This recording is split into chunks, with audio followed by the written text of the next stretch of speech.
والذين آمنوا وعملوا الصالحات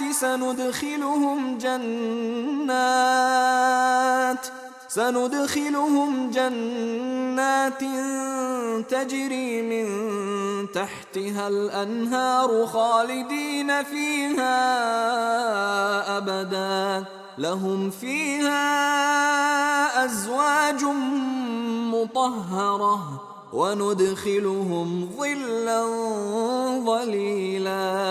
ترجمہ: اور جو لوگ ایمان لائے اور نیک عمل کرتے رہے تو ہم انہیں بہشتوں میں داخل کریں گے جن کے نیچے نہریں رواں ہیں، وہ ان میں ہمیشہ رہیں گے، ان کے لیے وہاں پاکیزہ بیویاں ہوں گی اور ہم ان کو بہت گھنے سائے میں داخل کریں گے۔ کفر اور حسد کرنے والوں کے مقابلے میں صاحب ایمان اور صالح کردار لوگوں کا صلہ اور انجام بتایا گیا ہے۔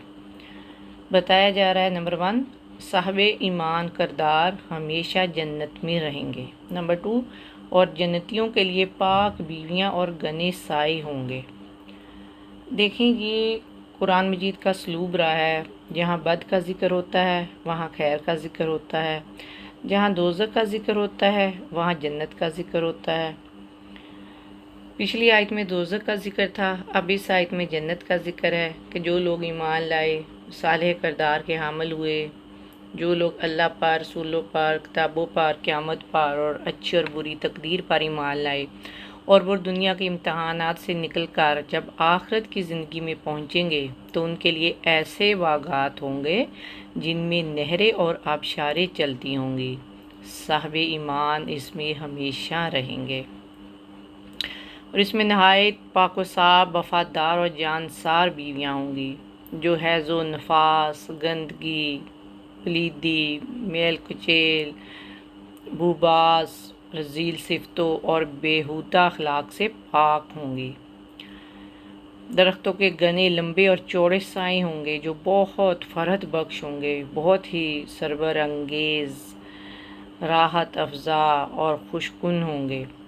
آپ صلی اللہ علیہ وآلہ وسلم فرماتے ہیں، جنت میں ایک درخت ہے جس کے سائے تلے 100 سال تک بھی ایک سوار چلتا رہے تو اس کا سایہ ختم نہ ہوگا، اور اس درخت کا نام شجرۃ الخلد ہے۔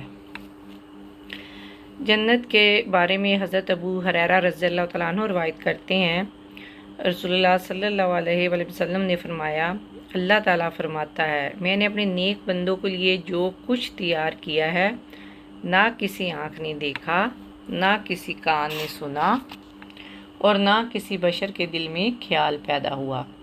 چاہو تو اللہ کا فرمان پڑھ لو، کوئی بھی نہیں جانتا کہ جنتیوں کے لیے کیا کچھ آنکھوں کی ٹھنڈک پوشیدہ رکھی گئی ہے۔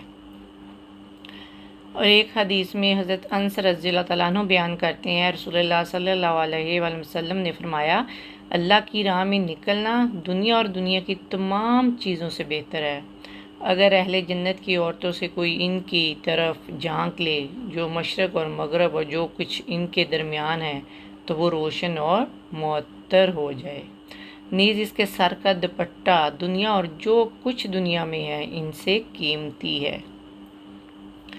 جنت میں ازواج کے بارے میں ہے، اہل ایمان اور خوبصورت مردوں کے لیے خوبصورت بیویاں ہوں گی، اور ایماندار اور حسین و جمیل عورتوں کے لیے نیک پارسا مرد ہوں گے۔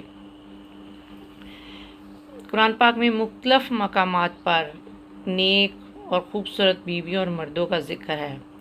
سورۃ البقرہ آیت نمبر 25 میں پاک بیویوں کا ذکر ہے۔ سورہ الصفات آیت نمبر 48 اور 49 میں خوبصورت، بڑی بڑی آنکھوں والی اور نگاہیں نیچے رکھنے والی جنتی عورتوں کا ذکر ہے۔ سورہ صاد آیت نمبر 52 میں ہے کہ جنتیوں کے پاس نیچی نگاہ رکھنے والی اور ہم عمر عورتیں ہوں گی۔ سورہ الرحمن آیت نمبر 58 میں جنتی عورتوں کو یاقوت اور امراجان کی طرح خوبصورت کہا گیا ہے۔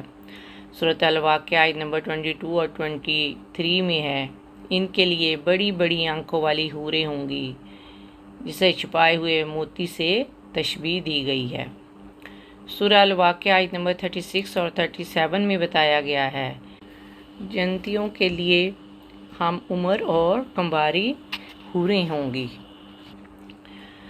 ہمیں ہمیشہ جنت الفردوس کے لیے دعا مانگنی چاہیے۔ نبی کریم صلی اللہ علیہ وآلہ وسلم نے فرمایا جب تم اللہ سے سوال کرو تو جنت الفردوس کا سوال کرو، کیونکہ وہ جنت کا اعلیٰ اور افضل حصہ ہے۔ اللہم انی اسألک جنت الفردوس، اے اللہ میں تجھ سے جنت الفردوس کا سوال کرتی ہوں۔ اللہم انی اسألک جنت الفردوس، اللہم انی اسألک جنت الفردوس، اے اللہ میں تجھ سے جنت الفردوس کا سوال کرتی ہوں۔ آمین یا رب العالمین۔ السلام علیکم ورحمۃ اللہ وبرکاتہ۔